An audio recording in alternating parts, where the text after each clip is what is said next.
PPT로 오늘 조금 이렇게 말씀을 좀 나누도록 하겠습니다. 먼저 우리 그 비행기 그거 영상 먼저 한 개 볼까요?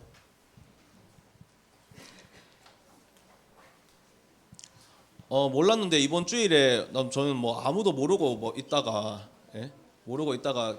저녁에 이제 그 강사님 그 식사 대접하고 집에 왔는데 저는 그때 알았어요. 비행기 사고가 난지를.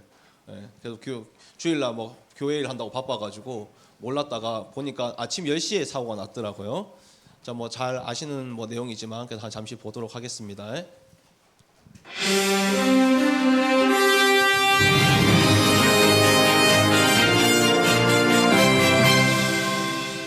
여러분 안녕하십니까? 지금으로부터 약 12시간 전 안타깝고 참담한 사고가 있었습니다.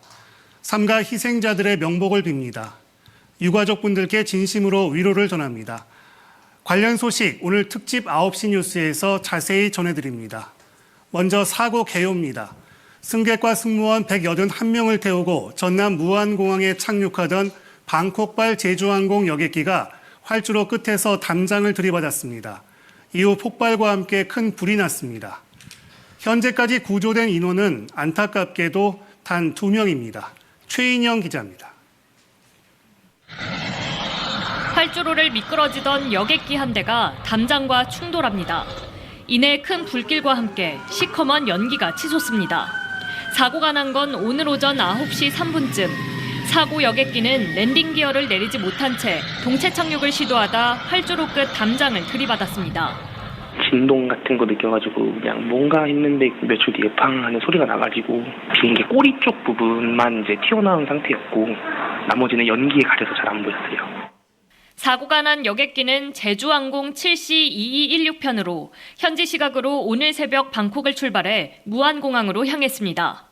여객기에는 승객 175명과 승무원 6명, 모두 181명이 타고 있었습니다. 소방청은 현재까지 확인된 사망자는 177명이라고 밝혔습니다. 남성 82명, 여성 84명, 정확한 신원이 확인되지 않고 있는 사람은 11명입니다. 사망자 가운데 현재까지 신원이 확인된 사람은 57명입니다. 구조된 생존자는 승무원 2명입니다. 승객 175명 가운데 173명은 한국인, 2명은 태국인인 걸로 잠정 확인됐습니다.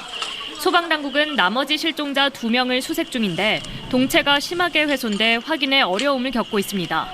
제주항공은 이번 사고 수습을 위해 모든 노력을 다하겠다며 심려를 끼쳐 죄송하다는 입장을 밝혔습니다.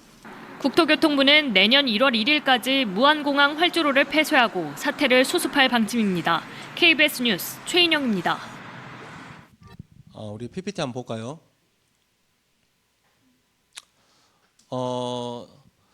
지금 정확하게 2명 빼고 지금 다 죽었습니다.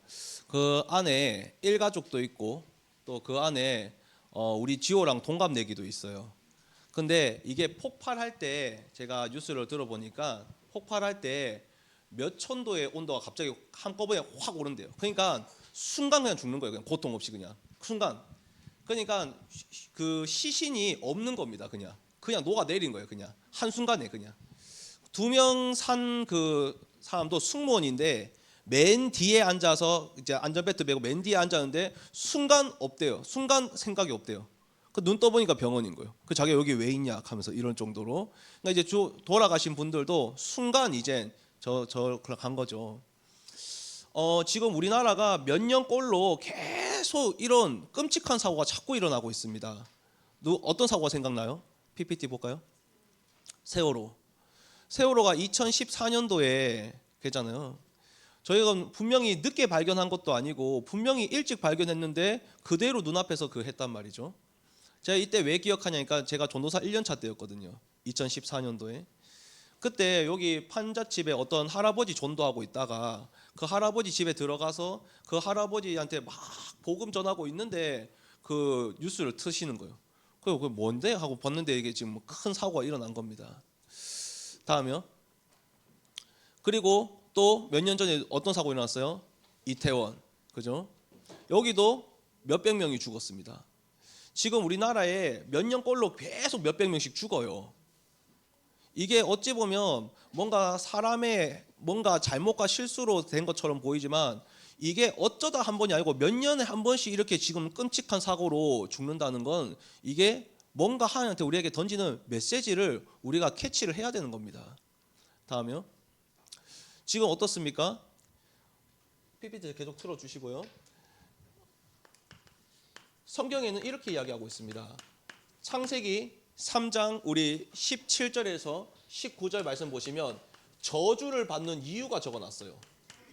저주를 받는 이유를 뭐라 적어놨습니까? 너로 말미암아 이 땅이 저주를 받을 것이다. 여기서 말하는 너는 누굽니까? 아담과 하와를 이야기하잖아요. 근데 이때 아담과 하와는 어떤 아담과 하와입니까? 하나님을 떠난 아담과 하와. 하나님의 말씀을 불신앙한 아담과 하와. 하나님의 말씀을 불순종해서 선악과를 먹어 하나님을 떠난 아담과 하와. 너로 말미암아 뭘 받을 것이야? 그 땅이 저주를 받을 것이다. 그래서 지금 우리나라가 지금 어떤 상태입니까? 지금 차별금지법이 통과되기 직전입니다. 차별금지법이 뭡니까? 차별금지법이 동성애를 하는 거예요. 또 차별금지법은 뭡니까? 오직 예수 이야기하면 처벌받는 게 차별금지법입니다. 그것이 지금 통과되기 직전이에요. 우리 작년에 우리 대통령 선거할 때 윤석열 대통령과 이재명 대표가 이렇게 됐잖아요. 이재명 대표의 첫 번째 1호 대선 그게 공약 1호가 뭐였습니까? 차별금지법 통과입니다. 지금 우리나라 지금 대선 지지율이 1위가 누굽니까? 그분이에요. 지금은 자기가 안 할 겁니다 이야기하는데 언제 어떻게 이 차별금지법이 통과될지는 아무도 모르는 겁니다. 실제로 세부적인 사항은 법적에서 이미 다 통과돼 버렸어요. 지금 이런 직전의 상황인데 전혀 무감각하단 말이에요. 그리고 뭡니까? WCC입니다. 지금 우리 교단에 우리 홍해찬 준목 그 동기 전도사님들이 우리 교단을 나갔어요. 나갔는데 다시 신학 공부한다고 가는데 WCC 신학교에 갔습니다.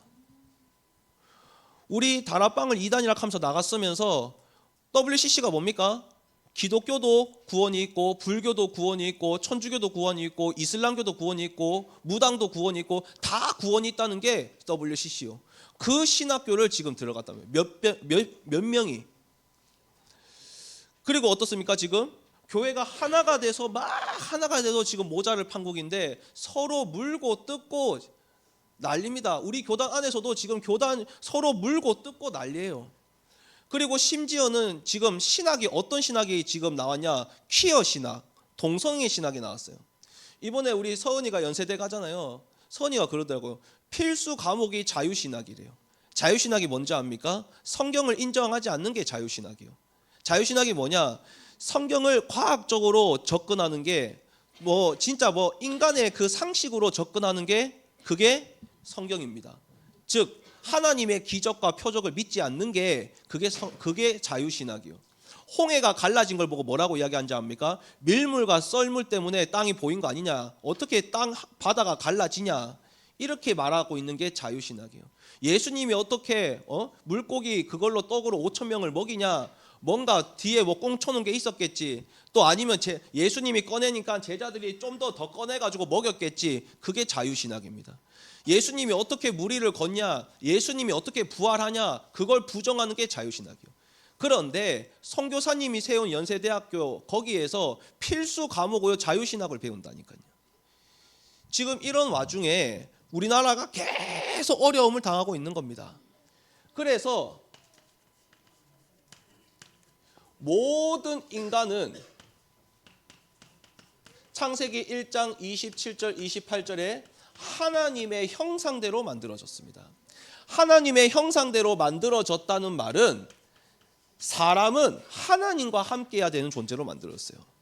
그래서 그 사람이 하나님과 함께 할 때는 그 땅이 어떤 땅이었습니까? 걱정과 염려가 없는 축복받는 에덴 동산에서 살았단 말이에요. 그런데 하나님을 떠나게 되니까 어떻게 됩니까? 하나님과 하나님의 형상 사이에 뭐가 가로막았어요? 하나님 떠난 죄. 그리고 사단의 권세가 뭡니까? 그 사이를 가로막게 되었습니다. 그때부터 그 에덴 동산에서 쫓겨나서 어디로 가게 됩니까? 저주받은 땅으로 가게 되는 거예요. 왜 우리 집에 어렵습니까? 왜 우리 학교가 어렵습니까? 왜 우리 회사가 어렵습니까? 왜 교회가 어렵습니까? 또 좀 더 가면 우리 민족이 왜 어렵습니까? 왜 우리 시대가 어렵습니까? 이렇게 어렵다 저렇게 어렵다 말은 많지만 결국 뭡니까? 너로 말미암아 저주를 받은 거다, 이렇게 이야기해요. 그 말은 무슨 말입니까? 하나님을 떠난, 즉 뭡니까? 그리스도를 놓치면 어떻게 됩니까? 저주를 받는 거예요. 반대로 하나님과 함께함을 회복하면 뭡니까? 나와 관계된 모든 현장이 에덴 동산 같은 축복을 받을 수 있는 것입니다. 그런데 이 부분을 모르니, 또 교회도 이 부분을 놓치니 어떻게 됩니까? 계속 어려움을 당하는 겁니다. 그래서 하나님이 누구를요? 우리의 모든 죄를 대신 뒤집어 쓰고 죽을 예수 그리스도를 보내신 것입니다. 그리고 사단의 권세를 꺾은 참 왕을 이 땅에 보내신 것입니다. 그래서 우리가 왜 오직 예수 그리스도가 되냐? 예수 그리스도를 믿어야만 하나님의 형상을 회복할 수가 있어요. 하나님의 형상을 회복해야만 뭡니까? 저주받은 땅을 다시 에덴 동산으로 돌릴 수 있다, 그 말이에요. 그래서 창세기 3장 15절에 여자의 후손이 원수의 머리를 박살낼 것이다. 출애굽기 3장 18절에 우리의 모든 죄를 뒤집어 쓰고 십자가에서 피제사를 드릴 것이다. 이사야 7장 14절에 예수 그리스도가 뭡니까? 임마누엘, 하나님 만나는 길을 여실 것이다. 그분을 보고 뭐라고 이야기합니까? 마태복음 16장 16절에 주는 그리스도시요 살아계신 하나님의 아들이십니다. 그래서 요한복음 14장 6절에 예수님만이 하나님 만나는 길이요 진리요 생명이 되는 것입니다. 그래서 예수님을 보고 뭐라고 합니까? 요한복음 1장 4절에 생명의 빛이라고 합니다. 어디에요? 저주받은 우리 집에, 저주받은 우리 학교에, 저주받은 우리 회사에, 저주받은 교회에, 민족의 시대에 뭡니까? 그리스도의 빛을 비춘다, 그 말이에요. 그래서 올 한 해는 뭡니까? 일어나라, 빛을 발하라는 겁니다. 근데 왜 빛을 못 발할까요? 빛은 이미 있는데, 예수님의 빛이 이미 우리 렘넌트들한테 있는데 뭐가 없습니까? 망대가 없습니다. 망대가 수축해 있지 않습니다. 빛이 있으면 이제는 망대를 수축하면 어떻게 됩니까? 이사야 60장 1절 3절에 일어나서 빛을 발할 수 있는 것입니다. 그렇게 하면 어둠 가운데 있는 사람들이 우리 빛 앞에 나아오게 되는 것이죠. 마태복음 5장 13절에서 16절 말씀에 뭡니까? 너희는 빛과 소금이니. 그래서 저 땅 밑에 있으면 어떻게 그게 소용이 있겠냐? 이 빛이 천장에 달려야 모든 곳에 빛을 비추지 않겠냐? 그래서 우리 우리 렘넌트 모든 기관이 이미 예수님의 빛이 있습니다. 빛이 있는데 왜 우리 가정에 빛을 못 발합니까? 왜 학교와 회사와 교회와 민족과 시대에 빛을 발하지 못합니까? 뭐가 없어서? 망대가 없어서. 그래서 올 한 해 각 기관에 그 시간표와 수준과 시간표에 따라서 망대를 만들어서 우리 렘넌트를 가는 모든 현장에 뭡니까? 빛을 발하라는 것입니다. 그래서 오늘 제목이 모든 기관에 생명의 빛을 비추는 한 해가 될 수 있도록. 그걸 보고 뭐라고 하냐? 캠프라고 이야기합니다. 자, 그러면 우리 첫 번째, 우리 렌트 가장 먼저 어떤 언약을 붙잡아야 됩니까? 하나님이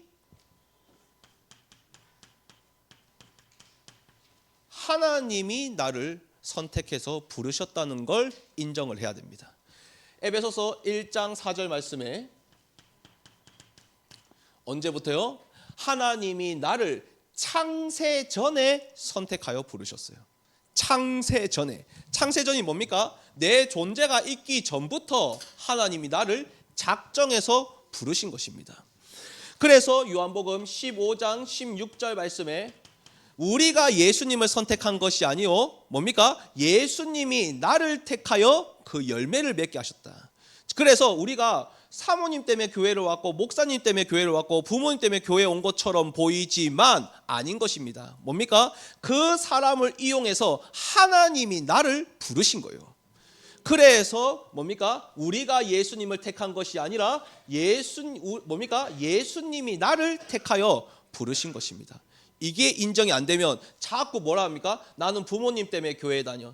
나는 목사님 때문에, 사모님 때문에, 집사님 때문에, 권사님 때문에, 친구 때문에 교회 다녀. 아닙니다. 그 사람을 사용하셔서 하나님이 나를 부르신 거예요. 그래서 이사야 43장 1절에서 2절 말씀에 너를 창조하신 여호와께서, 너를 지으신 여호와께서 말씀하시니라. 내가 너를 김태현 지명하여 불렀나니 너는 내 것이라. 내가 너를 구속하였고 네가 물에 들어가든 불에 들어가든 내가 너와 함께 할 것이다 약속하였습니다. 그래서 에레미야 1장 5절 말씀에 하나님이 어머니의 뱃속에 있기 전부터 하나님이 나를 통해서 그 가문을 살리시려고, 그 학교와 회사와 교회와 민족과 시대를 살리시려고 하나님이 나를 성별하시고 나를 부르신 것입니다. 그렇게 되면 뭐가 인정이 됩니까? 창세기 45장 5절에서 8절 요셉의 고백이 나의 고백이 됩니다. 어떤 고백이 됩니까? 어머니가 일찍 돌아가신 것도, 형들이 나를 노예로 판 것도, 내가 성폭행범 억울하게 누명 쓰고 감옥 간 것도, 그 모든 것이 하나님이 하신 거 아닙니까? 왜? 더 큰 구원의 역사를 이루시려고. 그래서 우리 렘트들이 가장 먼저 하나님이 나를 택하시고 나를 부르셨다. 왜? 빛을 비추시려고. 자, 그러면 두 번째, 그러면 이제부터 뭐 하면 됩니까? 그릇을 준비하면 됩니다. 즉 망대를 이제는 준비하면 됩니다. 첫 번째는 누굽니까? 태영아부입니다. 태영아부 유치부입니다. 뭐죠? 출애굽기 2장 2절 말씀에 요게벳이 자기 아들 모세를 볼 때 민족을 살릴 뭘로 봤습니까? 잘생긴 아이로 봤습니다. 그 말은 무슨 말이죠? 상황이 어렵고 힘든데 이 아이를 뭡니까? 민족과 시대를 살릴 아이로 우리가 먼저 봐야 됩니다. 그리고 두 번째는 시편 127편 3절 말씀에 이 아이를 하나님이 우리에게 주신 기업이요 하나님이 우리에게 주신 상급입니다.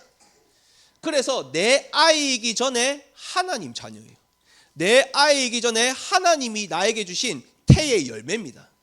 그래서 하나님 자녀를 하나님이 우리에게 맡기신 것이죠. 그래서 디모데후서 1장 5절 말씀에 이것을 깨우게 해줘야 됩니다. 왜 하나님이 디모데를 쓰셨을까요? 디모데에게 누가 있었습니까? 영적인 배경이 있었습니다. 그 영적인 배경이 누구였습니까? 어머니와 그 다음에 외할머니였습니다. 그래서 결국 태영아와 유치부의 사역은 결국 누구의 사역이 되는 겁니까? 디모데를 키우는 부모의 사역이 되는 것입니다. 그러면 이 디모데에게 뭘 가르쳤습니까? 디모데후서 3장 16절에서 17절 말씀에 너가 어려서부터 보고 배운 그 성경을 우리가 가르치는 것입니다. 그래서 태영아부 유치부가 또 류목사께서도 말씀하셨지만 항상 이 두 가지를 집중적으로 사역하라 하셨죠. 성경을 가르쳐야 됩니다. 그리고 부모님을 뭡니까? 이걸 뜨게 해주셔야 됩니다. 그래서 성경을 이 지식을 아는 그 풍성한 그 배경 아래에서 뭡니까? 복음도 이야기하고 이게 나온 거지. 성경을 전혀 모르는 상태에서 이야기하면 우리 다합방교단이 지금 지적받는 중에 한계가 그거 아닙니까? 메시지는 많이 하는데 성경을 모른다. 그걸 많이 지적받잖아요. 우리 아이들이 뭡니까? 성경을 알게 해주셔야 되는 겁니다. 두 번째는 우리 유년부와 초등부입니다.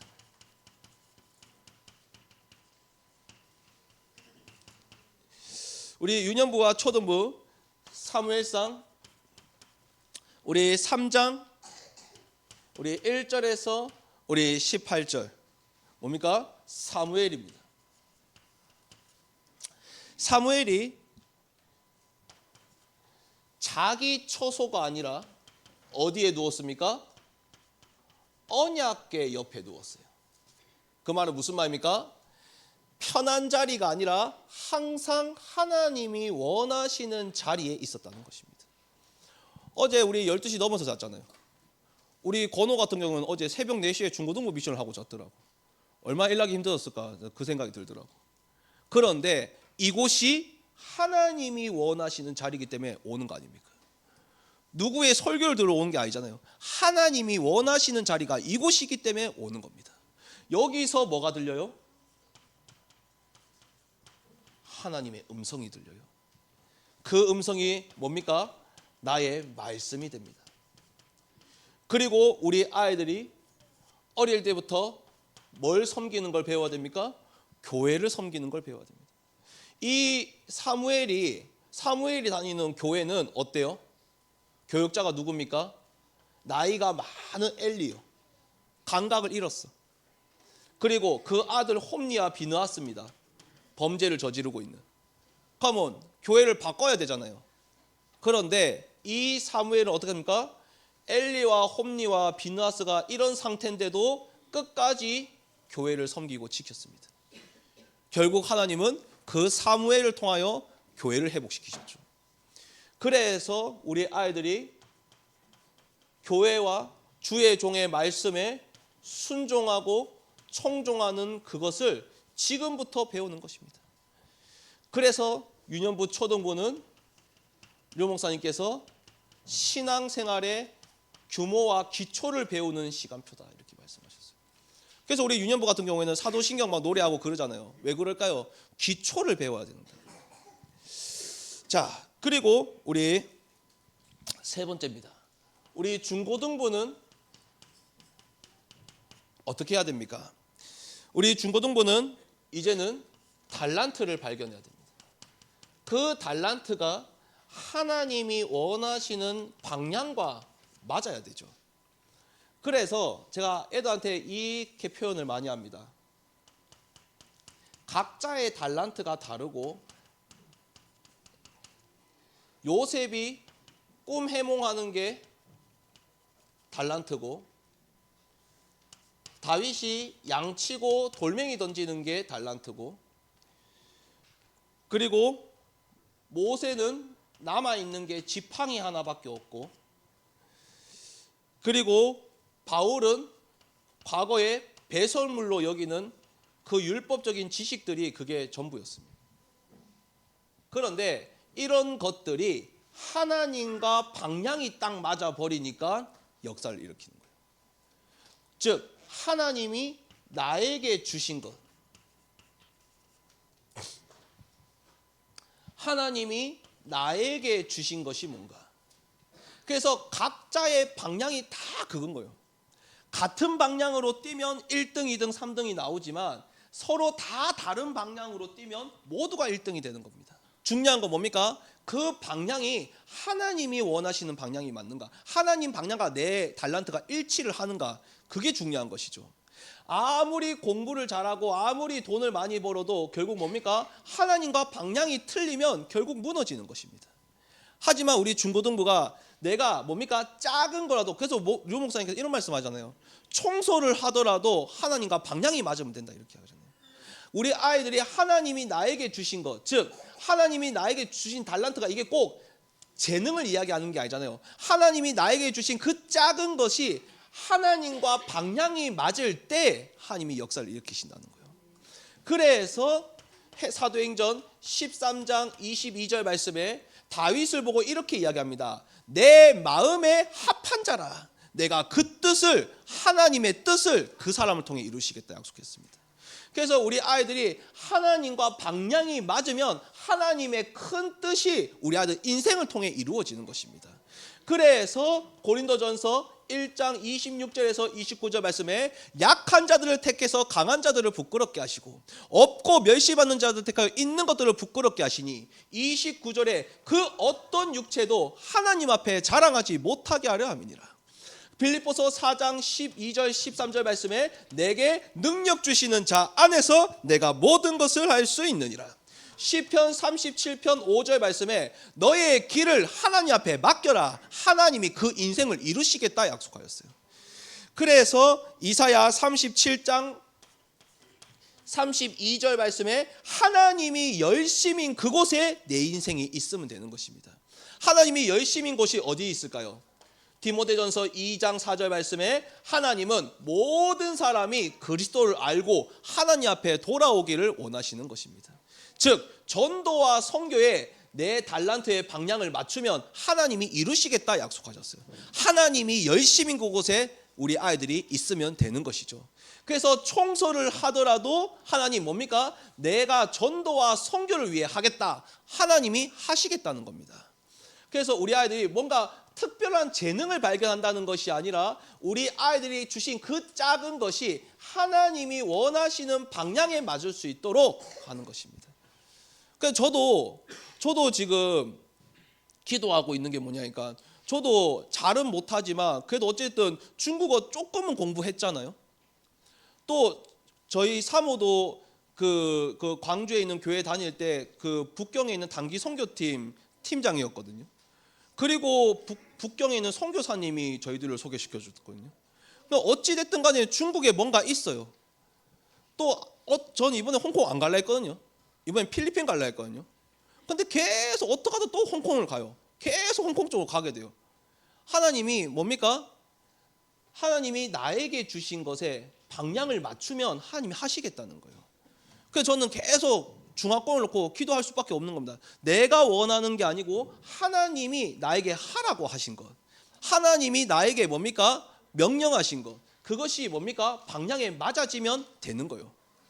그래서 제2명계약이 사도행전 13장 47절입니다. 내가 너를 이방의 빛으로 삼아 너로 땅끝까지 구원하게 하리라. 그래서 우리 중고등부가 이 달란트와 방향이 딱 맞아지면 뭐가 나옵니까? 내 평생의 말씀이 나오는 겁니다. 그걸 보고 이명계약이라고 이야기하는 거예요. 자, 그리고 네 번째입니다. 누굽니까? 우리 대학 청년부가 되죠. 우리 대학 청년부는 실제적으로 이젠 집사님이 되기 전에 또 뭡니까? 목회자가 되기 전에 선교사가 되기 전에 무슨 체험을 해야 됩니까? 실제로 내 삶에 전도 운동이 일어나야 돼요. 우리 교단에 전도 운동이 실제로 내 현장에 일어나지 않으면 사실은 다른 교단과도 사실은 똑같습니다. 저는 그렇게 생각해요. 고린도서에 보면 모든 사람이 은사가 다르다 했어요. 그 은사대로 저는 교단이 뭉쳤다고 생각합니다. 각자의 은사에 따라서 하나님은 영광을 돌린다고 생각을 해요. 율법은 율법, 경건은 경건, 말씀은 말씀. 근데 우리 교단은 전도에 뜨거운 사람들이 모인 교단입니다. 그 말 무슨 말입니까? 성교교 같은 경우에는 어떻습니까? 성결의 방향을 맞추고 메시지를 계속 던질 겁니다. 말씀의 지혜가 있는 합동층은 어떻습니까? 말씀을 어떻게든 더 파고드는 데 맞출 거예요. 우리는요, 말씀의 방향이 어디로 갑니까? 전도와 선교에 자꾸 방향을 맞춰서 말씀을 전합니다. 왜? 그 은사로 모인 교단이기 때문에. 근데 전도와 선교에 전혀 가슴이 없으면 말씀이 나랑 한 개도 안 맞아요. 오히려 경건이 맞다. 다른 교단 관계 말씀이 더 맞을 겁니다. 그런데 전도의 마음이 맞다. 그러면 말씀이 나하고 찰떡궁합이라는 거예요. 그래서 대학 청년부 이 시간표에 뭡니까? 뭐에 도전해라? 전도자의 삶을 도전하는 겁니다. 그래서 올 한 해 우리 대학 청년부 같은 경우에는 세 팀을 딱 나눴어요. 대학, 그 다음에 청년 1팀, 청년 2팀. 그래서 각자의 수준과 상태에 따라서 전도자의 삶을 하고, 그 다음에 온라인으로 포럼을 하고 기도회 하고, 그 팀장들이 저랑 권선장님이랑 모여서 한 번 더 하고, 이렇게 지금 우리가 계획을 하고 1월부터 지금 진행을 하려고 지금 계획 중에 있습니다. 왜 그래요? 왜 그래요? 실제로 내 현장에 전도 운동이 일어나지 않으면 우리 교단에 있으면서도 갈등해요. 왜? 말씀이 전혀 성취가 안 되니까 나라. 말씀도 안 살아나고 기도도 안 살아나고. 그런데 이 현장에 있으면 뭐 없습니까? 말씀도 살아나고 기도도 살아나게 되어 있습니다. 그래서 전도서 12장 1절에서 1절 말씀에 뭡니까? 창조주 하느님, 청년의 때에 공고한 날이 이르기 전에, 공고한 날이 뭡니까? 지금 내가 재밌다고 여기는 것들 시간 지나면 다 재미없어집니다. 그것 때문에 창조주 하나님을 놓치지 마라, 그 말이에요. 즉 이 청년의 때에 시간 낭비하지 말라는 겁니다. 그러면 뭘 해야 됩니까? 에베소서 6장 우리 13절에서 17절 말씀에 뭡니까? 어떤 준비를 해야 되죠? 언약의 바톤을 이을 준비를 해야 됩니다. 즉 다음 세대가 될 준비를 해야 됩니다. 무슨 말이죠? 확실한 구원의 투구를 쓰고 확실한 말씀의 검을 갖고 불신앙을 소멸할 믿음의 방패를 차고 내 약점과 단점에 속지 않을 예수 그리스도의 의의 흉배를 두르고 그리고 세상을 의지하지 않고 하나님을 의지하는 진리의 허리띠를 메고 가는 곳마다 하나님 나라를 이루는 복음의 평안의 신발을 대학 청년부 때 무장을 해야 된다, 그 말이에요. 자, 그러면 그때부터 어떻게 합니까? 에베소서 6장 18절에서 20절 말씀에 바울이 이렇게 고백합니다. 뭐라고 고백합니까? 바울이 지금 감옥에 있어요. 우리 같으면 어떤 기도를 합니까? 감옥을 빨리 좀 탈출하게 해주세요. 그게 우리 기도 아니에요. 근데 바울은 뭐라고 고백합니까? 내가 이곳에 매인 것은 나로 입을 열어 복음의 비밀을 이 감옥에서 알리게 하여 주옵소서. 우리 같으면 어떻습니까? 빨리 이 가정에서 탈출하게 해주세요. 빨리 이 교회에서 탈출하게 해주세요. 빨리 우리나라에서 이민 가게 해주세요. 이렇게 기도하잖아요. 빨리 이 학교에서 탈출하게 해주세요. 그런데 뭡니까? 바울은 뭐라고 합니까? 감옥에서 탈출하는 게 중요한 것이 아니고 이 감옥에서도 하나님 내가 전도자로 살아가게 하여 주옵소서. 이게 바울의 기도였습니다. 그래서 우리 대학 청년부가 이번에 어떤 현장에 있든지 하나님 이 감옥을 뭡니까? 탈출하는 것이 아니라 이 감옥을 살리게 하여 주시옵소서. 이게 진짜죠. 자, 그러면 세 번째는 이젠 실제적으로 이젠 캠프를 준비해야 됩니다.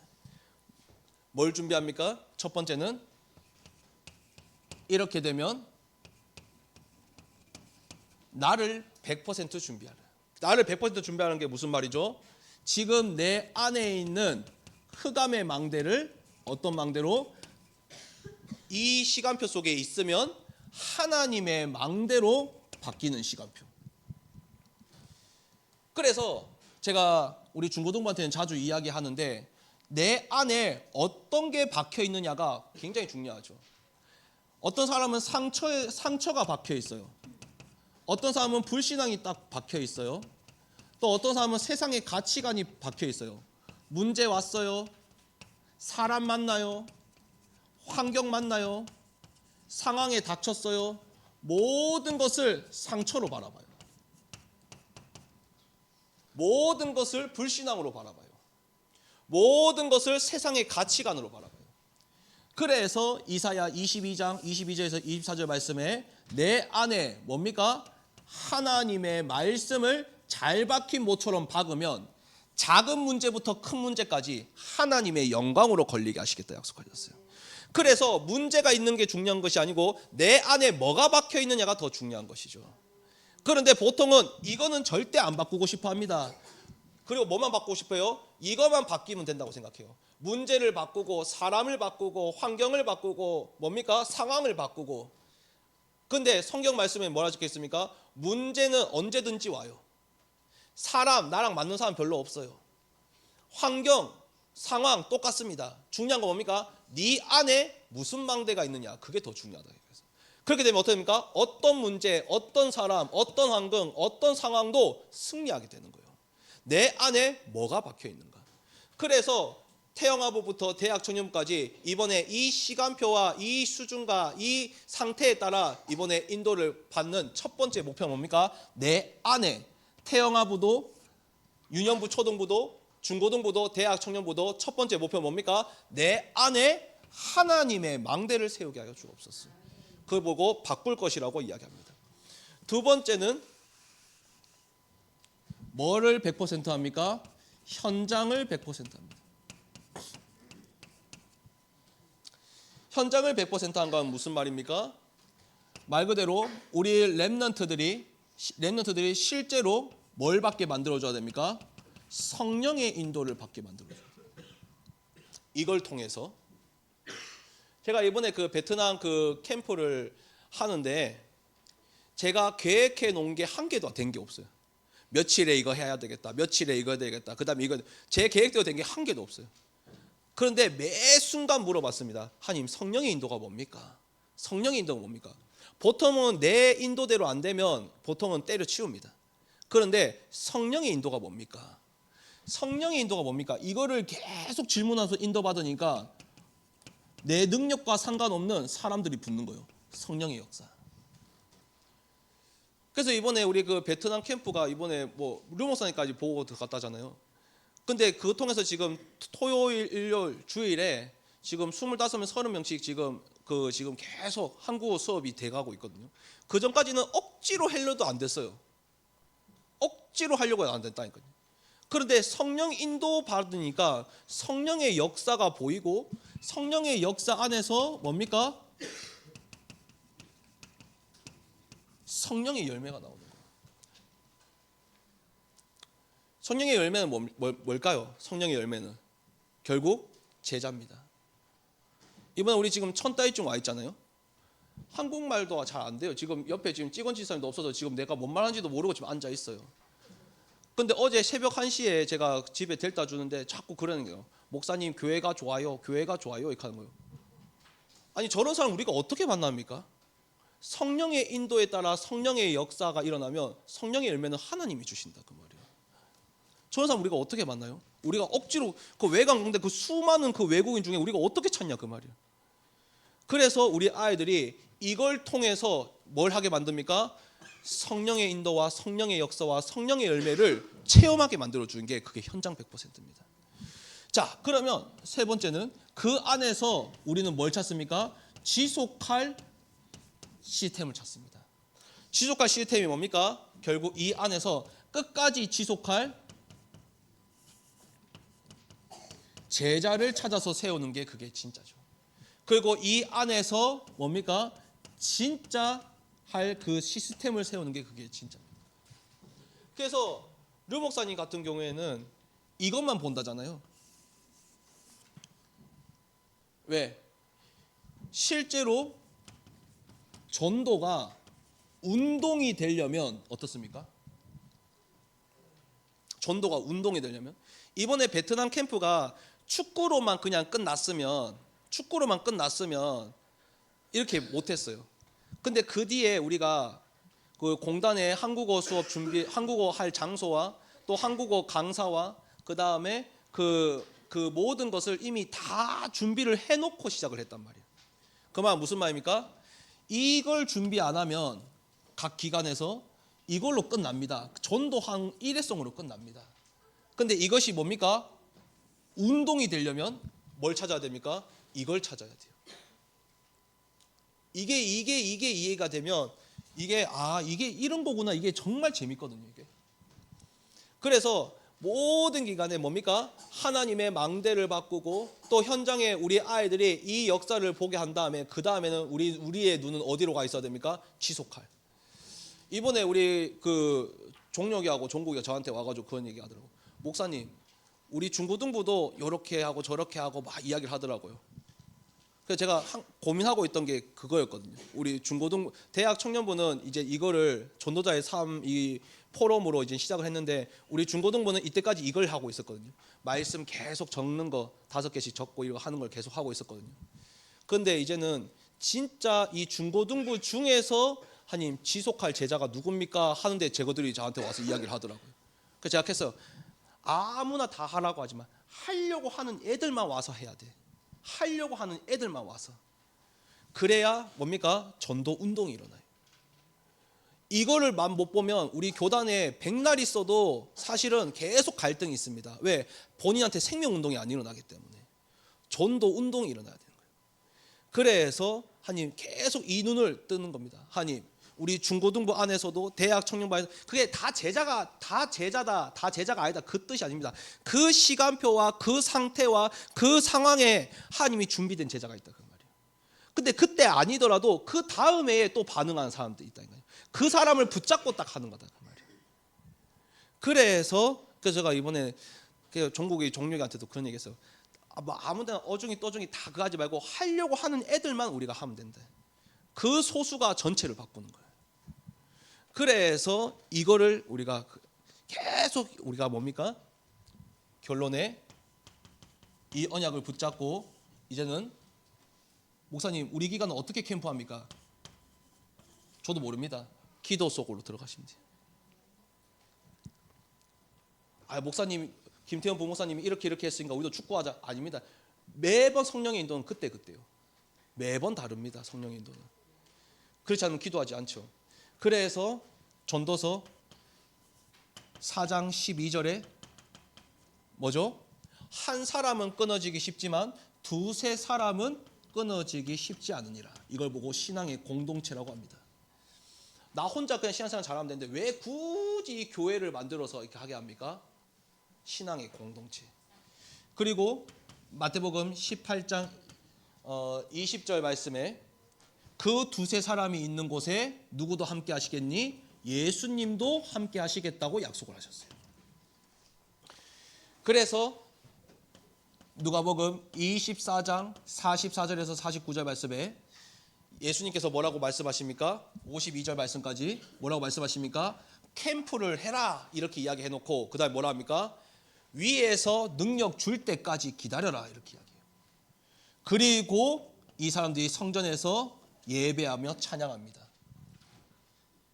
그래서 하나님 우리 태영아부 유치부는 어떻게 캠프해야 되겠습니까? 이 언약 붙잡고 기도 속에 뭡니까? 성령의 인도를 받는 거예요. 유년부 초등부 어떻게 해야 되겠습니까? 기도 속에 들어가십니다. 중고등부 어떻게 해야 됩니까? 또 기도 속에 들어가십니다. 대학 청년부 어떻게 해야 됩니까? 기도 속에 들어가시면 됩니다. 그래서 이 올 한 해 모든 기간이 뭡니까? 복음의 빛을 비추는 캠프가 될 수 있도록. 왜 자꾸 어렵습니까? 물이 흘러가야 되는데 물이 고여 있어서 어렵습니다. 왜 물이 썩습니까? 물이 이렇게 흘러가야 되잖아요. 이렇게 흘러가야 되는데 물이 이렇게 고여 있으면 결국 썩게 되어 있는 것입니다. 나를 통해서 뭡니까? 이 복음이 현장에 빛으로 비춰지면 내가 살아요. 그래서 하나님 더 이상 우리 땅이 왜 이렇게 저주받았냐 하지 말고 뭡니까? 내가 뭡니까? 복음의 빛을 비추면 됩니다. 그런데 보통 어떻습니까? 이 하나님의 절대 주권도 인정이 되지 않고 그릇도 준비되지 않고 캠프에는 관심도 없고 이는 어떻습니까? 빛은 있는데 망대가 없으니까 빛은 있는데 주저앉아 있는 거예요. 이 이번에 천장 공사 다 했잖아요. 이 천장을 왜 빛을 왜 땅바닥에 두지 않고 위에 둡니까? 위에 둬야 빛을 구석구석 비칠 수가 있는 것입니다. 이번에 하나님 빛은 이미 있습니다. 예수님의 빛이 이미 내 안에 있습니다. 이제는 하나님 뭡니까? 모든 기관이 하나님이 원하시는 망대를 세워서 구석구석에 사람 살리는 빛을 비추게 하여 주시옵소서. 그래서 이 은혜 속에서 한 해 동안 그래서 작년에도 이런 비슷한 메시지를 했거든요. 저는 작년에 이 메시지 붙잡고 계속 중고등부 대청부의 캠프에 자꾸 도전을 했어요. 왜? 하나님의 말씀은 성취될 거니까. 디도서 1장 3절 말씀에 전도는 말씀은 뭘로 나타냅니까? 전도로 나타나신다 하셨어요. 그래서 우리 모든 기관이 내년에는 하나님 진짜 하나님이 원하시는 캠프의 응답과 축복을 받으시기를 주의 이름으로 축원합니다. 우리 마지막 영상 한 개 볼까요?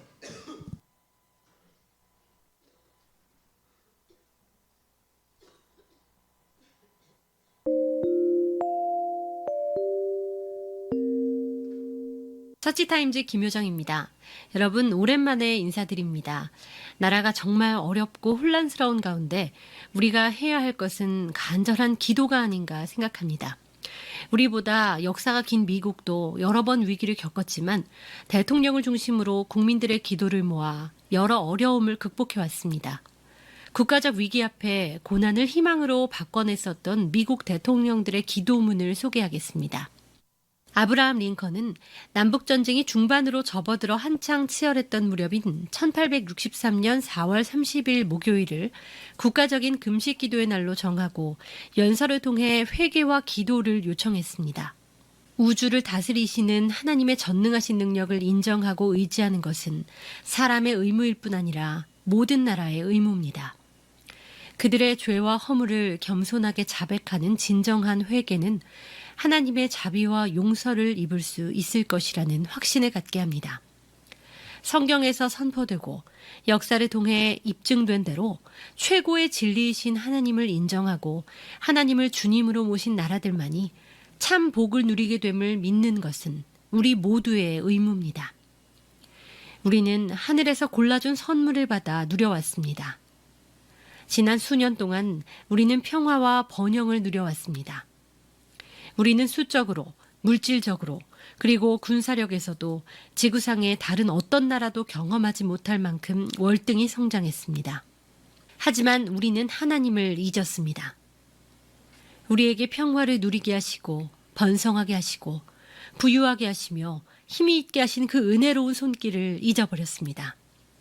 그리고 우리는 우리 마음을 스스로 속이는 가운데 이 모든 축복들이 우리 자신의 월등한 지혜와 오력으로부터 온 것이라는 헛된 생각을 했습니다. 계속되는 성공에 중독된 나머지 우리는 스스로 풍족해져서 우리를 구원하시고 붙들어 주시는 은혜의 필요성을 느끼지 못했고 더욱 교만해져서 우리를 지으신 하나님께 기도하지 못했습니다. 그러므로 우리는 하나님 앞에서 자신을 겸손히 하고 이 나라의 죄악들을 고백하고 그의 자비와 용서를 구하는 기도를 해야만 합니다. 따라서 이제 의회의 청원에 응답하고 그 관점과 의견에 전적으로 동의하며 나는 이 선언에 의해 1863년 4월 30일 목요일을 국가적인 겸비와 금식, 기도의 날로 정해 지킬 것을 선포합니다. 그리고 모든 국민이 이날 세속적이고 일상적인 삶에서 떠나 그곳의 공적 예배 장소에 모이거나 각자의 집에서 이날을 하나님 앞에 거룩하게 지키고 이 엄숙한 날에 적합한 종교적 의무들을 겸손히 실행해 줄 것을 요청합니다. 진지함과 진실 가운데 이 모든 일을 행한 후 성경의 거룩한 가르침대로 민족이 한마음으로 합심해 눈물로 간구하면 하늘에서 들으시고 이 나라의 죄를 용서하실 뿐 아니라 복을 더하여 주시며 지금 둘로 나뉘어져 고통받고 있는 이 나라를 이전의 연합과 평화의 행복한 상태로 되돌리실 것이라는 소망 가운데 겸손히 안식합시다. 링컨 대통령은 남북전쟁을 승리로 이끌었으며 오늘날까지 미국뿐 아니라 세계적으로 가장 존경받는 대통령으로 기억되고 있습니다. 처치타임즈 구독자 여러분 역시 나라를 살리는 기도의 한 사람 한 사람이 되시기를 간절히 소망해 봅니다. 처치타임즈 김효정이었습니다. 그래서 우리의 마지막 목표는 뭡니까? 이 국가가 어렵고 민족이 어려운데 우리 아이들을 정말 링컨 대통령처럼 신앙적인 인물로 키우는 것입니다.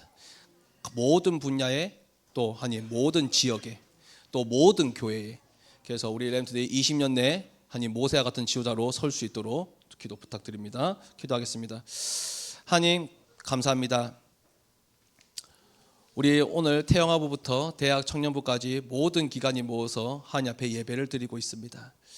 하나님, 하나님의 은혜로 예수 그리스도를 알고 믿고 또 우리의 가슴에 생명의 빛이 있음에도 불구하고 하나님 망대를 수칙하지 않아서 하나님 오히려 흑암에게 속고 또 하나님 넘어질 때가 많습니다. 하나님 우리 아이들이 하나님 렘넌트 이 시간표에 하나님이 원하시는 그릇을 갖추게 하시고 정말 망대를 수축하게 하시고 이제는 2025년도에는 일어나 빛을 발하는 한 해가 될 수 있도록 그래서 어두운 가운데 있는 우리의 가정과 학교와 회사와 교회와 민족과 시대가 그 빛 앞에 나아와서 온전한 하나님의 축복과 응답을 받을 수 있게 주님께서 은혜를 허락하여 주시옵소서. 예수 그리스도의 이름으로 기도하옵나이다. 아멘.